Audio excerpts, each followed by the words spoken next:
name is Mike Crabtree. I have a call sign which is Victor Alpha 3, Mike Charlie Tango, and I currently run what we call a radio messaging server, and the call sign for that is Victor Alpha 3, Mike Charlie Tango -10. And I'm going to run through the basics of how I've set that system up, that it might be replicated in other places, and hopefully people will find this useful. I'm going to run through the Winlink, the basics. What exactly is Winlink and how does it connect together when all is looking good?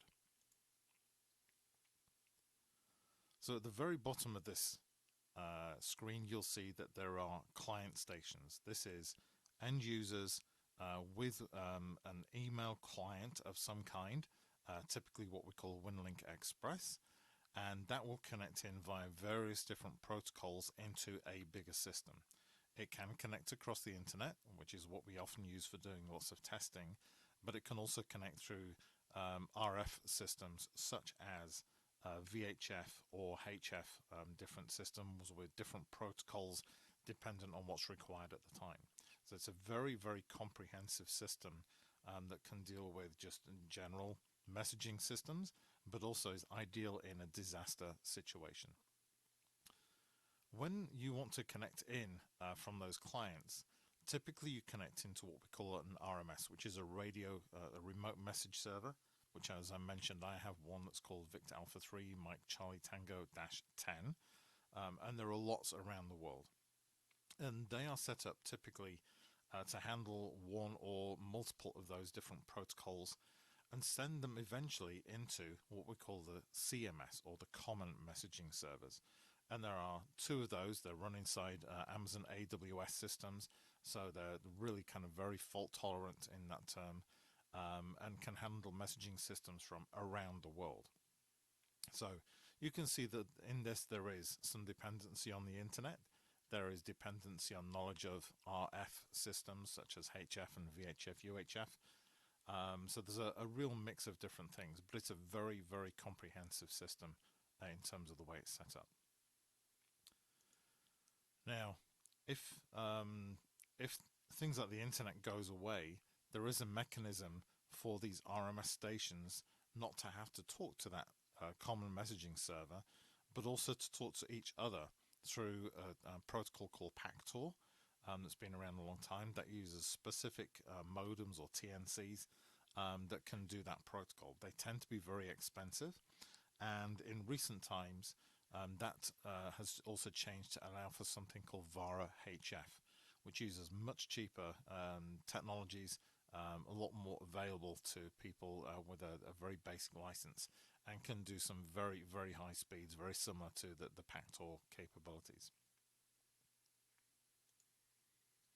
So this is me representing that again. Whoops, just gone too far ahead.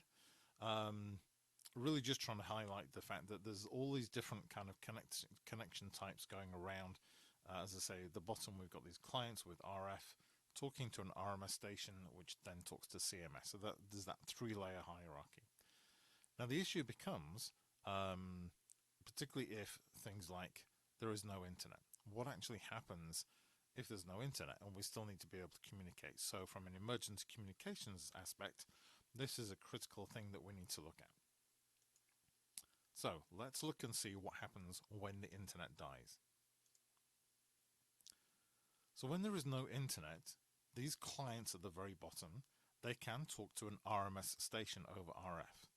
But in effect, they can't send to anywhere else. It's just we'll call a packet station. You'll connect, but there's nothing for it to connect through to as a bigger system. So what you've put in place at the RMS station on the same machine is a piece of software called RMS Relay. So RMS Relay will do two things for us.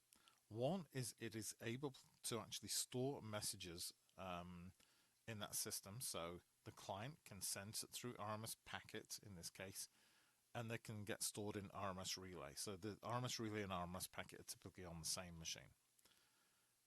So RMS Relay will hold on to those messages, and then when the connection through the internet comes back, they can then actually pass those messages on as they would have done in the past, and actually send them through. What we can also do with RMS Relay is enable local users. So imagine the client on the left is user A, the client on the right is user B. They can actually send messages into the RMS packet and get stored in RMS Relay, but user B can actually go and pick up his messages from RMS Relay through RMS packet, as if there was no common messaging server at that very top level. So from when there's an internet outage, this is an ideal scenario that at least local users within a small region can actually still communicate even without internet connection. It's very important to be able to do that. So two things. One is that RMS Relay stores the messages until they get picked up either by the central messaging server because internet has come back, or by another user actually going in and collecting messages from that system. So, and this is kind of explaining that same thing. So once the CMS resumes connection, people can connect in, and also it can act as that local hub during emergencies. Now then, so this is all about the external clients actually connecting in and doing something, typically over RF when we talk about emergencies. Now, what happens when you're in an emergency operations center? So we introduced a third piece of software called PackLink, which is the P on the left-hand side. And that really gives you what we call POP3 and SMTP server capabilities. So POP3 and SMTP has been around almost since the dawn of any kind of internet connectivity, and gives a protocol for either sending or receiving messages from systems. And the PackLink becomes that sort of server capability. It's designed to work directly alongside RMS Relay and RMS Packet on the same machine. So you'll see this typically on the same physical machine.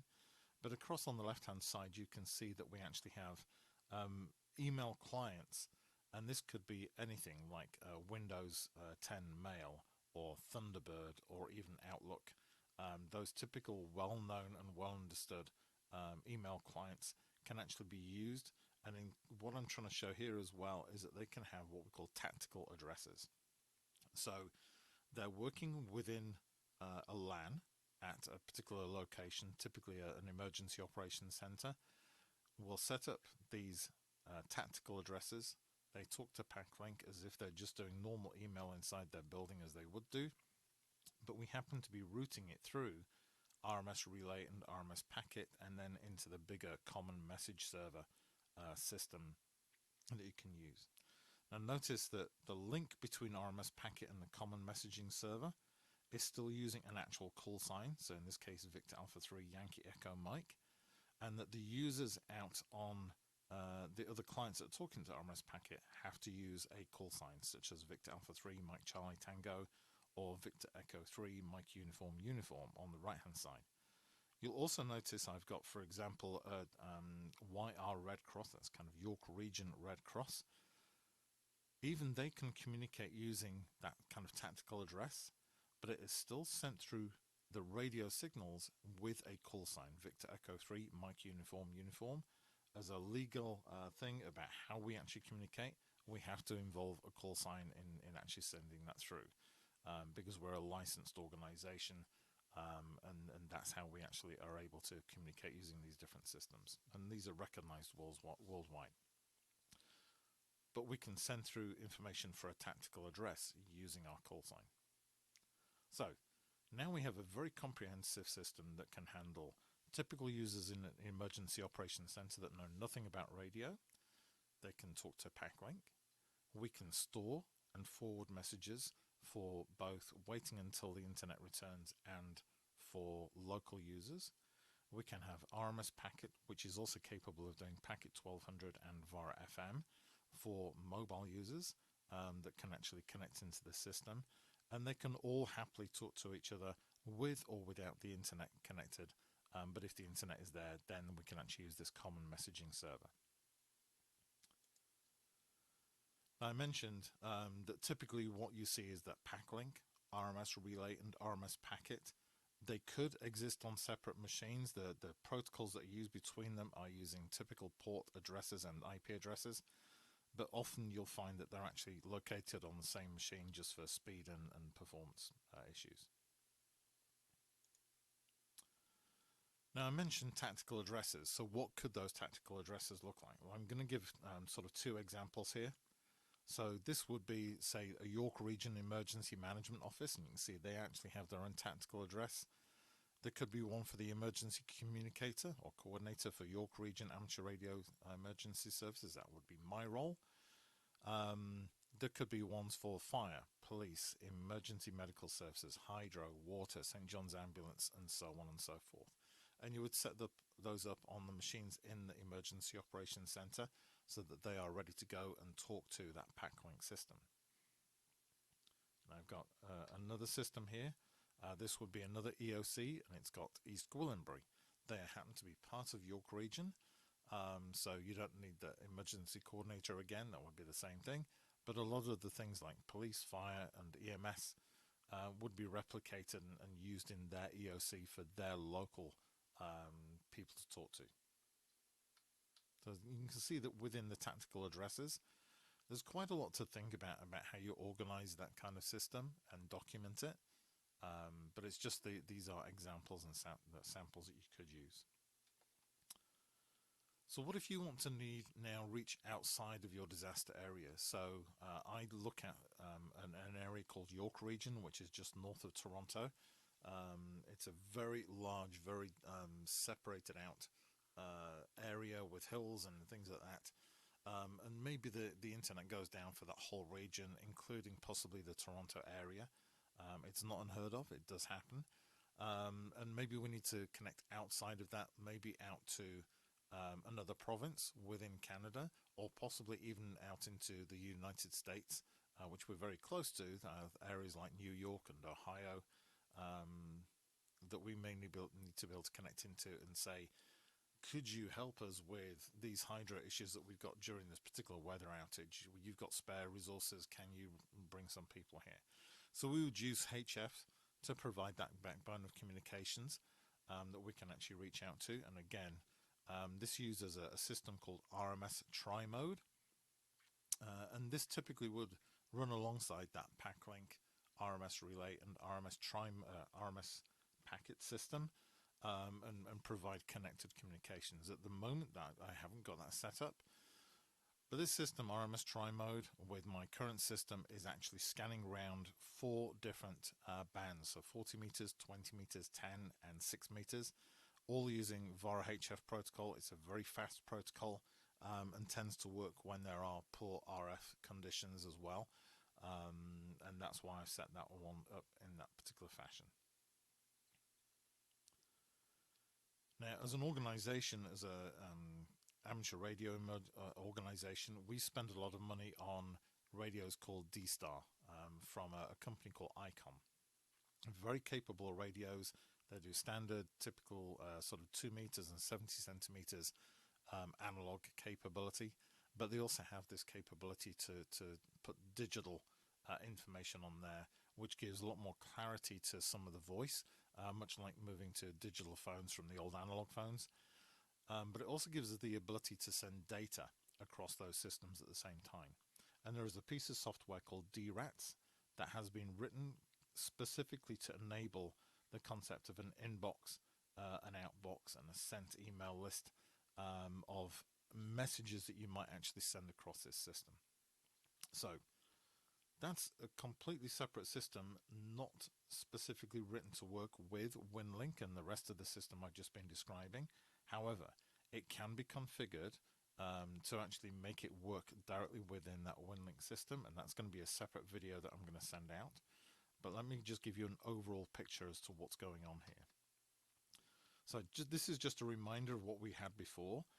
So clients on the left-hand side, the system called VA3MCT A with a PACLink, RMS Relay, and RMS Packet, talking to the common message servers and with clients outside actually doing things. Now I'm going to bring in the overall picture. So going from left to right, we have a DRATS station. It's a piece of software with a very simple connection into the back of a radio. and I've got a system called VA3YEM. It's going to send D-Star messages over RF on a digital RF connection through to another DRAT station. So between the two, they're very quick at sending backwards and forwards between each other. The VA3MCT station that I've got here will actually also be on the same LAN with that VA3MCT-10 system I've been talking about that's got PAC-Link, RMS relay and RMS packet, and it's going to use POP3 and SMTP to talk to PAC-Link, the same as the EOC clients would have done in the earlier examples. So it's using the same protocols, it's just a standard email protocol between this machine here, which is going to act as a hub for all the digital communications, into the Winlink RMS system here. This will then take that message that's actually sent in via this VA3MCT, send it through Telnet into the common messaging servers at the top here, and then at some time later a separate machine with Winlink 2000 or Winlink Express with a different call sign can actually connect in and actually collect its messages from that system. This is a very comprehensive system and allows people with older radios, ICOM radios that have that digital capability, and many organizations spend a lot of money on those, but they can now connect this system into Winlink system and the Winlink CMS and actually have a complete connection through to here. Not only can you send through to other Winlink users, but you could send to other users that are out on the internet, for instance with Google or Microsoft Outlook addresses, those kind of things. So hopefully that gives you an idea of the overall picture of what I'm actually going to do and explain in some subsequent videos where I actually show you demos of those systems connecting together. Thank you very much for your time.